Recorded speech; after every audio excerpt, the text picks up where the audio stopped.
Selamat siang semuanya. Kami dari kelompok 4 akan mempresentasikan hasil PPT kami yang berjudul tentang efek upwelling pada kelimpahan fitoplankton, yang berstudi kasus efek upwelling terhadap kelimpahan dan distribusi fitoplankton di perairan laut Banda dan sekitarnya. Tapi dari kelompok 1 yang beranggotakan, yang pertama ada Kak Rifna, kedua ada Putri Salsabila, yang ketiga ada saya sendiri, Tangis Erika, yang keempat ada Muhammad Wahyu Afandi, yang kelima ada Habib Dalimunte. Pertama-tama latar belakang akan dibacakan oleh Kak Rifna. Baik, terima kasih.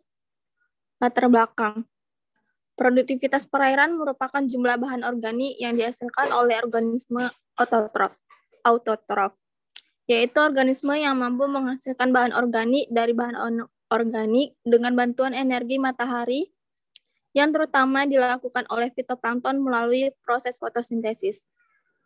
Produktivitas sekunder adalah instrumen pokok atau evaluasi potensi suatu trofi sebagai salah satu komponen dari ekosistem. Sebagai contoh, invertebrata bentik dapat mempresentasikan hubungan antara produsen primer dan ikan dalam aliran energi serta daur bahan organik. Produktivitas sekunder merupakan fungsi dari lingkungan atau ketersediaan makanan, suhu, kadar oksigen terlarut, dan kedalaman.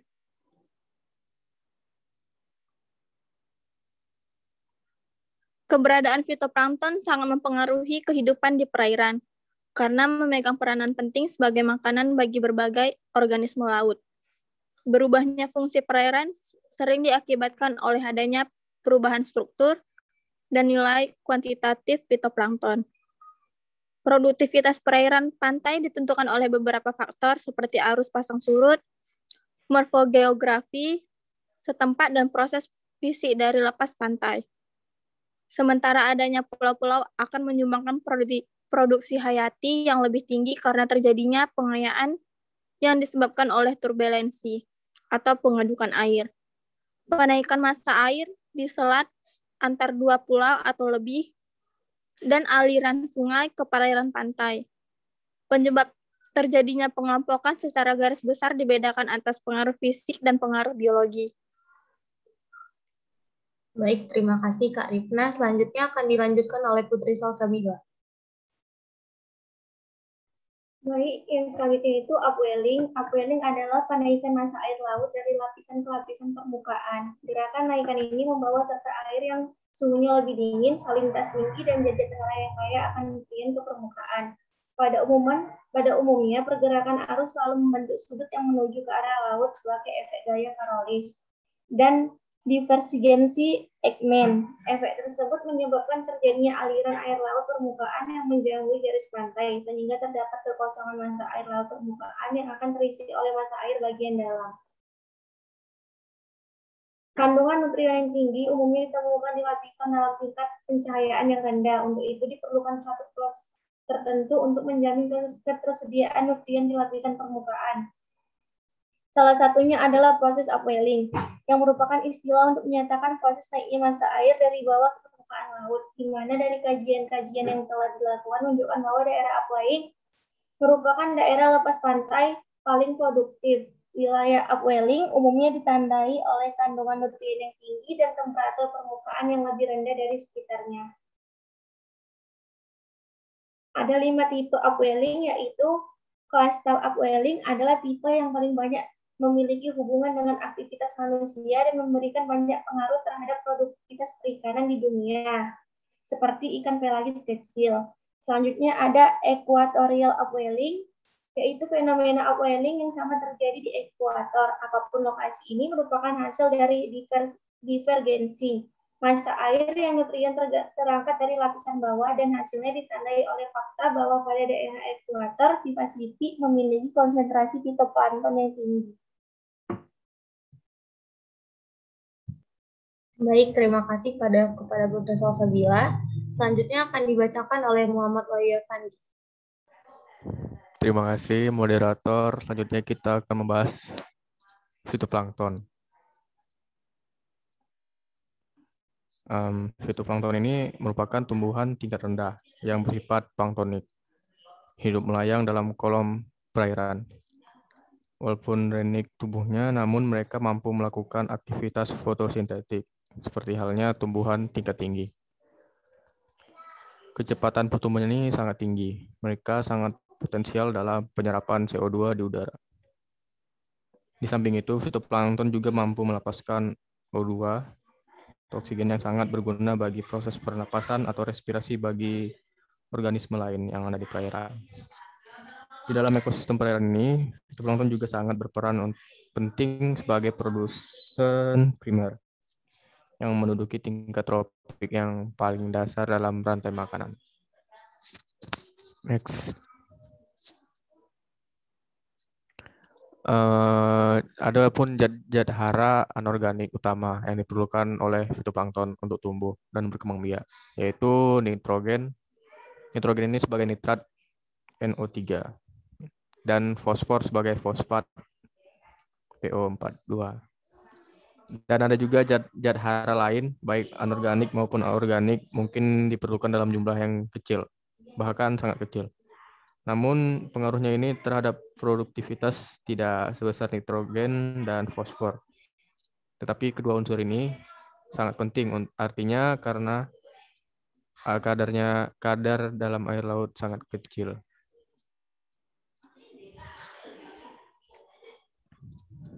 Terima kasih. Selanjutnya, faktor-faktor yang mempengaruhi kelimpahan plankton akan dibacakan Muhammad Wahyu.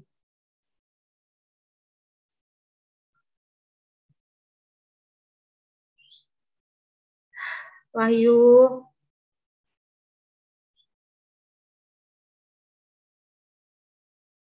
Yuk baca yuk. Selanjutnya ada faktor-faktor yang mempengaruhi kelimpahan fitoplankton.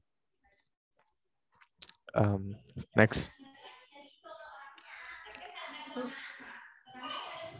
Faktor-faktornya itu yang pertama tentang kecerahan air ya. Tinggi rendahnya kecerahan air laut sangat ditentukan kekeruhan air. Karena apa? Karena partikel tersuspensi dan kedalaman perairan. Kelimpahan fitoplankton yang tinggi juga menyebabkan rendahnya kecerahan suatu perairan. Umumnya stasiun yang berada pada perairan dekat pantai tingkat kecerahannya lebih rendah, terutama di pesisir. Kondisi fitoplankton seperti keanekaragaman dan distribusi fitoplankton di suatu perairan juga sangat dipengaruhi oleh berbagai faktor, yaitu yang pertama ada faktor atmosfer, faktor lokasi, dan terakhir ada faktor kondisi lingkungan.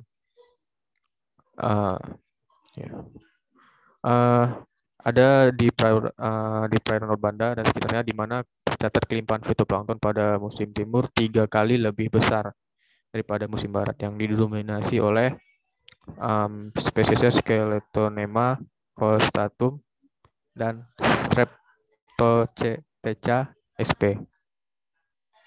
Next. Baik, selanjutnya faktor yang mempengaruhi upwelling akan saya bacakan sendiri.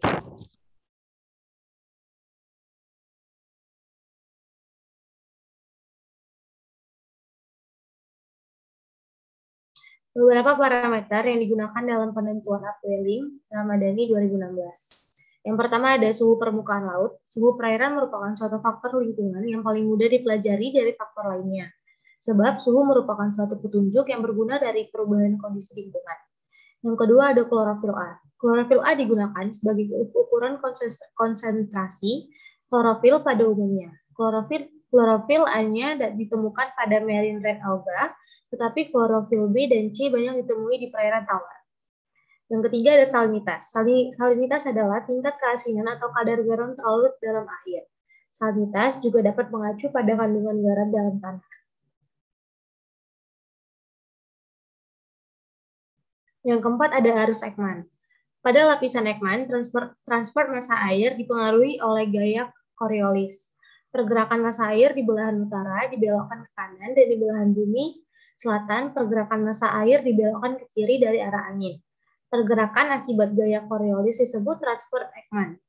Transport Ekman dapat menjadi penyebab munculnya upwelling. Yang kelima ada gaya Coriolis, yaitu gaya yang membelokkan arah arus yang berasal dari tenaga rotasi bumi. Membelokkan itu akan mengarah ke kanan di belahan bumi utara dan mengarah ke kiri di belahan bumi selatan.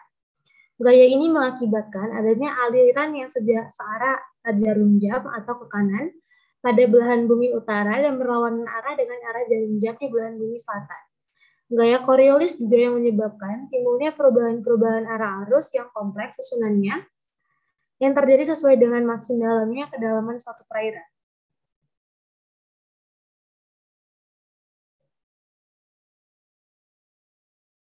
Baik, selanjutnya studi kasus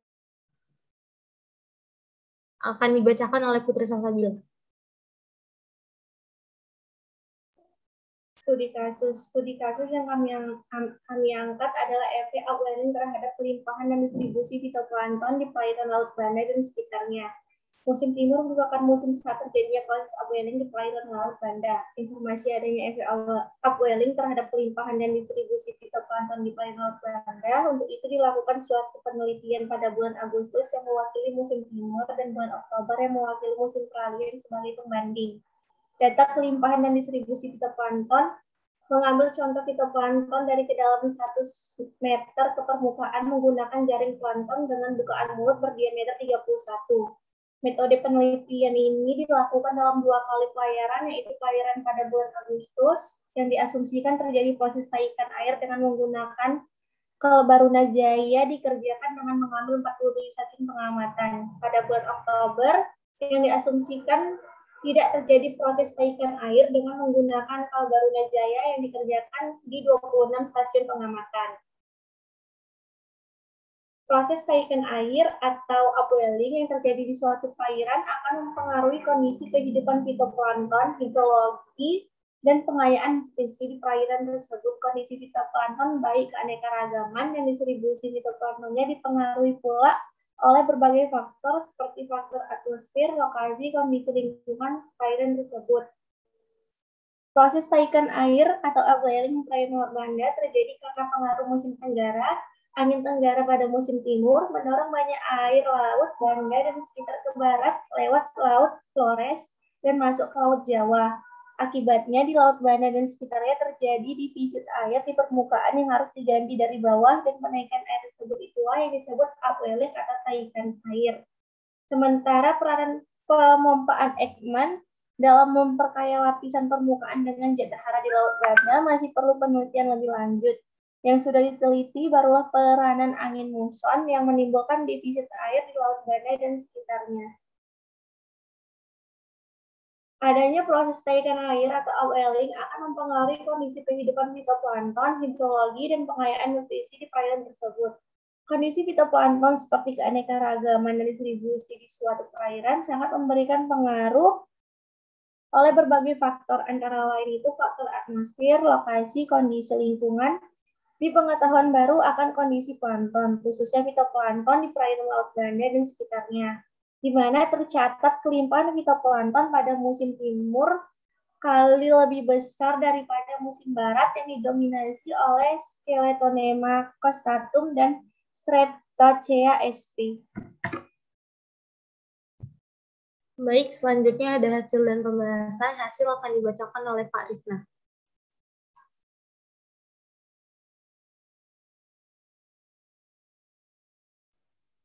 Hasil yaitu lokasi, musimnya itu di Banda Itara, musim timur, Banda Tengah, musim peralihan. Stasiun di Banda Itara itu 48, sedangkan Banda Tengah itu 26.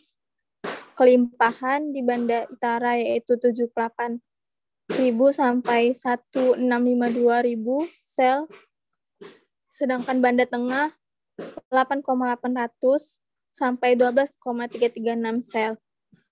Rata kelimpahan di Banda Itara 206.000 sel, di Banda Tengah 2,927 sel. Indeks diversitas di Banda Itara 0,81 sampai 0,7, sedangkan di Banda Tengah yaitu 0,84 sampai 1,99.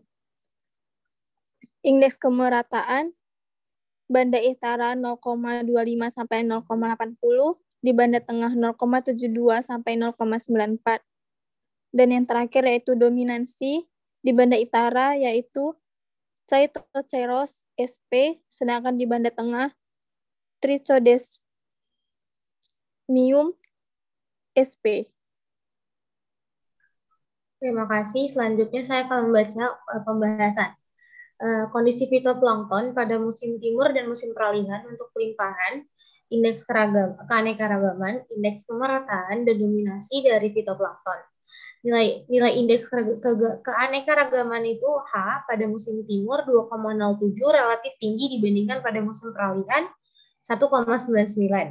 Ini menunjukkan bahwa pada musim timur komposisi jenis fitoplankton lebih beragam. Sementara itu, hal sebaliknya terjadi untuk nilai indeks kemerataan. Pada musim peralihan 0,94 relatif tinggi dibandingkan musim timur 0,80. Pada musim timur, distribusi fitoplankton tidak merata.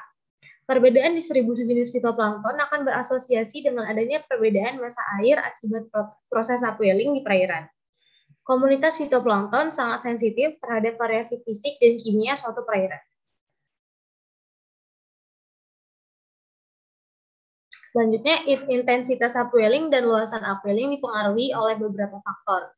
Salah satunya ada iklim global karena dapat menyebabkan perubahan terhadap pola angin yang bertiup di atas permukaan laut. Dengan berubahnya pola angin yang bertiup pada permukaan laut, maka arus yang terjadi juga akan ikut berubah. Perubahan arus pada permukaan laut inilah yang mempengaruhi luasan upwelling yang akan terjadi. Respon pertumbuhan fitoplankton sangat bervariasi dan kompleks, sehingga sulit diduga pola distribusi musimannya, karena adanya pengaruh iklim. Pelimpahan net fitoplankton pada musim timur tercatat 3 kali lebih besar dibandingkan pada musim barat.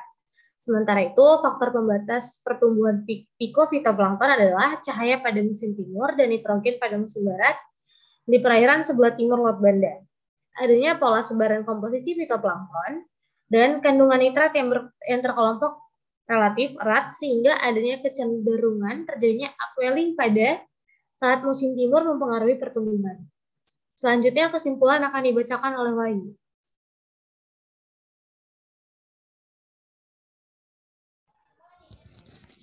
Baiklah, saya akan membacakan kesimpulan.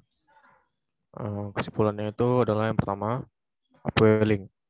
Upwelling itu adalah penaikan massa air laut dari lapisan dalam ke lapisan permukaan. Gerakannya naik ini membawa serta air yang suhunya lebih dingin, salinitas tinggi, dan zat-zat hara yang akan nutrien ke permukaan. Ada juga beberapa faktor yang mempengaruhi upwelling ini. Di antaranya adalah iklim, arus, suhu, salinitas,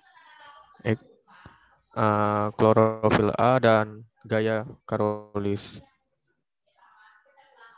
Baik, sekian presentasi dari kelompok kami. Apabila ada salah kata, mohon dimaafkan. Terima kasih.